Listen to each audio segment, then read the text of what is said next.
విజయవాడ శ్రీ దుర్గా మల్లేశ్వర స్వామి వార్లను మంత్రి ఆనం దర్శించుకున్నారు. ఆలయానికి చేరుకున్న మంత్రి ఆనంకు ఈవో, ఆలయ చైర్మన్, అధికారులు, అర్చకులు ఆలయ మర్యాదలతో ఘనస్వాగతం పలికారు. ఆలయ అధికారులు మంత్రి ఆనంకు ప్రత్యేక దర్శన ఏర్పాట్లు చేశారు. మంత్రి అమ్మవారిని దర్శించుకుని ప్రత్యేక పూజలు నిర్వహించారు.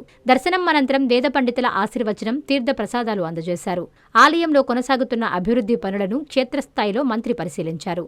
దసరా శరన్నవరాత్రి మహోత్సవాల ఏర్పాట్లపై అధికారులతో సమీక్ష నిర్వహించారు. ఈ సందర్భంగా మంత్రి మాట్లాడుతూ భక్తులకు ఎలాంటి అసౌకర్యం కలగకుండా అన్ని శాఖలు సమన్వయంతో పనిచేయాలని అధికారులను ఆదేశించారు. క్యూలైన్లు, త్రాగునీరు, పారిశుధ్యం, వైద్య సేవలు, భద్రతా ఏర్పాట్లపై ప్రత్యేక దృష్టి పెట్టాలన్నారు. వీఐపీ దర్శనాలతో పాటు సాధారణ భక్తుల దర్శనం కూడా సజావుగా కొనసాగేలా ప్రణాళిక రూపొందించాలన్నారు. ఆలయ పరిసరాల్లో పరిశుభ్రతకు అత్యంత ప్రాధాన్యత ఇవ్వాలని అధికారులకు సూచించారు. భక్తులకు మెరుగైన సౌకర్యాలు కల్పించడమే ప్రభుత్వ ప్రధాన లక్ష్యమని మంత్రి ఆనం పేర్కొన్నారు. దసరా ఉత్సవాలను రాష్ట్ర ప్రతిష్టకు తగ్గట్టుగా అత్యంత వైభవంగా నిర్వహించాలని అధికారులకు దిశానిర్దేశం చేశారు.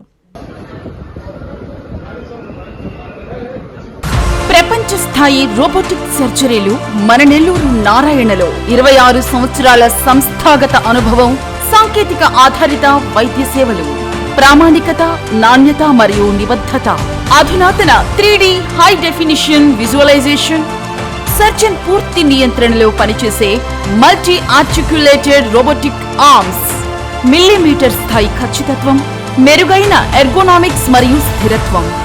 Narayana robotic surgery. తక్కువ నొప్పి, తక్కువ రక్తస్రావం, వేగంగా కోలుకోవడం, త్వరితంగా డిశ్చార్జ్. నెల్లూరు పరిసర ప్రాంత ప్రజలకు అందుబాటులో కలదు.